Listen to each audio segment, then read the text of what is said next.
Yesuus Kiristoos namni amantii qabu namni anatti amane kan Yesuusitti amanu hojii Yesuus hojjetu hunda ni hojjeta akkasumallee ana caalaa hojjeta jedheemi Yesuus waan Yesuus raawwatu hunda ni raawwata waan raawwadhu naan jedhe hunda nan raawwadhe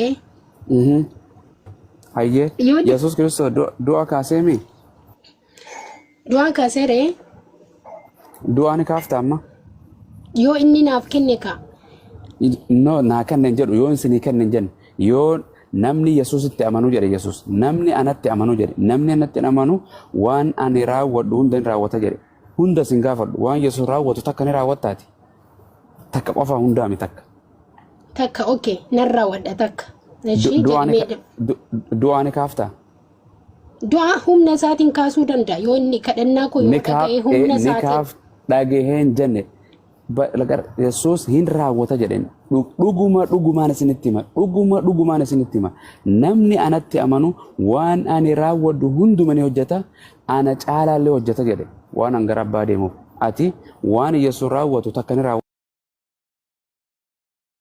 raawwata inni humna isaatiin yoo kadhadhe jechuudha yoo inni na kadhaan jen eeyyeen raawwadhu naan jedhe humna isaatiin raawwachuu hin danda'a eeyyeen akka feete waan feeteen ni raawwata humna isaatiin gargaarsa isaatiin bar akka feete hayyee haa caaluu ni kaasta amma ila no du'aanii miti amma fakkeenyaaf akkaataa qositti hima inni afaan Oromoo siin galu no afaan Oromoo naaf gala maali arsiimti moo mee dhaggeeffadhu akka jedhe jirta Yesuus boqonnaa kana Yohaannis 14 lakkoofsa 12 dhugaa dubbate moo dhara dubbate dhugaa dubbate maal wangeelli tokko soban dubbatu dubbiin Yesuus dubbate practically waan inni dubbate san dhugaa moo soba kaasuu hin danda'an jedhee kaasuu hin danda'a ayya Haacaaluu ni kaafta Haacaaluun jedhiin abboo kaasuu hin danda'ee nama sanii ni kaasta Haacaaluu ni kaasta jedhu Haacaaluu fidi kootu Haacaaluu Haacaaluu irratti murteessita ni kaasta naan jedhe kaasuu hin danda'e okay hayya Haacaaluu yoo inni na gargaare yoo inni na gargaare akka feete ani fadho isa gargaaru sin gargaarin kaasi no ayidilem kuni bari akka laal dogongorsoonni waan dubbatu dubbii sagalee kana dogongora barsiisa dogongoraadha barsiisa dogongoraadha wangeela ka barsiisa dogongora waan taateef waan barbaadde na gaafachuu deebiin okay du'a kaasa kan jedhe meeti du'a kaasa isinii kan jedhe dhaggeeffadhu ayyasiifin hima na dhaggeeffadhu afaan Oromoo qulqulluun sitti haasa'u jiran wal keessa maqoon yoon afaan fadhe haasa'es afaan wasana haasawan waan siin jedhe Yesuus Kiristoos dhugumaan isinitti hima jedhe soba nutti hime moo dhugaa nutti hime dhugaa dubbate goobas dhugaa dubbate namni anatti amanu maal raawwata jedhe waan an raawwadhu hundi raawwata jedhe moo hin jenne abboommii koo hundaan eeggata abboommii siin hin jenneen Yesuusitti namni anatti amanu waan ani raawwadhu waan an hojjedhu hunduma ni hojjeta jedhe moo hin hojjetu jedhe in hojjeta jedhe Yesuus Kiristoos du'aa kaase moo hin kaasne hojii isaatirraa kaasee jiru Yesuusitti amante moo amanneeti amanee jiru du'aa ni kaafta kaasuu hin danda'a humna isaatiin kaasi Haacaaluu bakka in kaasash siifaan kaasan kadhadhaa yoo humna naa kenne kaasuu hin danda'a kaasi fidika kaasi kai jedhin kai jedhi kaasi fidi kootu tiri irratti kadhadheetii yoo inni na gargaare kaasuu hin danda'an sin jedhe qabrii keessa jira kai jedhi mee haa ka'u laayifii finnarra Haacaaluu nan fida'ee yoo humna isaatiin kaasuu hin humna kiyya wala humna humna isaatiin kaasuu hin danda'an jedhe humna isaatiin humna isaatiin yoo na gargaare humna isaatiin daqiiqaan sii kan daqiiqaa meeqaan sii kan fiddee dhuftaa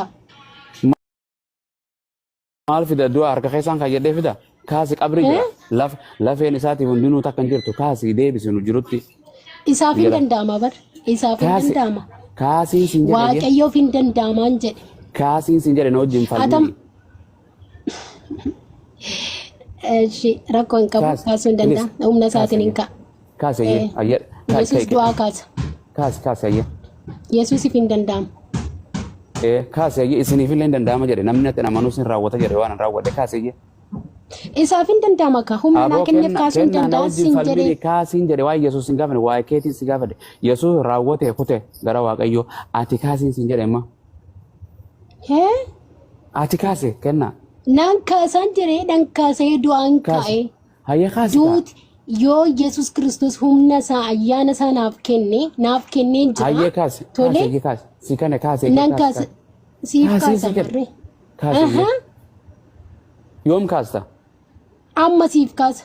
Hayya kaase haa caalu. Deebiin haa caalu jira kenna.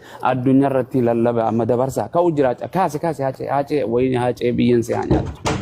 Biyya si haa nyaattu. Biyyen sirraa salphattu kottu deebi. Biyya si haa nyaattu. Noora dhiifama afaan kiyya akkasuma dogoggore. Biyyen si nyaatte san gartee si haa biqilchitu. Kaase gaa dafe. Maal keessan abaarsa maalidha biyya si haa nyaatte jechuun. Biyyen isa nyaatte sana gogaa isaa deebistuun jedhe. Amma eegutti jira dhugaa kaasi. Inni Kiristoositti amane bari inni hin duune. Aboo kaasi kaa. Inni hin duune beekteettamti. Aboo kaasiin si jedhe Yesuus inni warra Kiristoositti yoo amane haaceen Kiristoositti amane hin duune sin jedhe jiran. Aboo amanuu baatu sirraan kaayyane. Inni Kiristoositti yoo amane hin duune sin jedhe. Kenna kaasi please kenna. Inni haacaaluun Kiristoos yoo qabaate hin duune. Foonitti beemalee hafuuratti hin duune jira barabaraan Kiristoos wajjin. Foonii fi lafee isaa hafuura isaa walitti deebisi kaasi kaaniin kaasanaan jette kennaa maaloo. Kiristoosiin maal jette? Foonii fi hafuura isaa walitti deebisi kaasi kaa lafee isaa kaasi kaa please. Ka'uu hin danda'a bar hin kaa'u. Kaasi rakkoo. Hin kaasiin jedhe hin kaa'u. Naan amanaa kaasiyye. Yesuusiif hin danda'aman jedhe. Yesuus hin gaafanne siin baana kaasi dafe. Yesuusiif hin danda'aman jedhe. Hundaafuu maal seeta Yesuus Kiristoosii kennaa adda addaa dhalootaaf kennee jira. Kaasi jedhan jira keenya caaloo kaas deemte kennaa dhukkubsoota fayyisuu. Dhukkubarra jirru nuti lallaba dhiisi kaasi haa caaluun siin jedhe kennaa. Een kaasa siin jedhe maarra. Kaasi ayya bakka na dhiisin ayya kaasi ayyee cofadhe kaasi. Barsiisaan sobduun wanta akkanatti dhaloota gowwoomsuutti beekta. Tolee dubbii sagalee waaqayyoon dabsina. Kaasi sagalee waaqayyoon hin dabsini barsiisaa sobduu jalloota waan taateef hin jedhe. Ani barsiisaa keetii miti. Waan siin jedhe barsiisaa sobduudha jedhe. Miira keessaa Teena macaafa lallabaa lakkoofsa tokko bilbiliif himma. Boqonnaa 3 lakkoofsa tokko. Mee waan jedhe kenna. Lallaba kee dhiisi naan kaasaa caaluu naan jette ofiif hawaasa dira kanarratti nama 900 jette kaasiin siin jedhe. Na bira fidika. Aboo maali birriidha akkana si bira fidu kaasii boqotee jira Ameerikaan jira si bira achi jira kaasiin agarsiisiin siin jedhe. Yesuusiif hin danda'ama inni hin ka'a bar. Ani Yesuus hin gaafane Yesuus hin danda'ama. Ani moo waan isin jiru jetta. Yesuusiif hin danda'ama kijiba keessan agarre wangeelli bakki isanis kijibdu namni waan san jedhees kijiba ati illee waan san jette kijibduudha nageetti.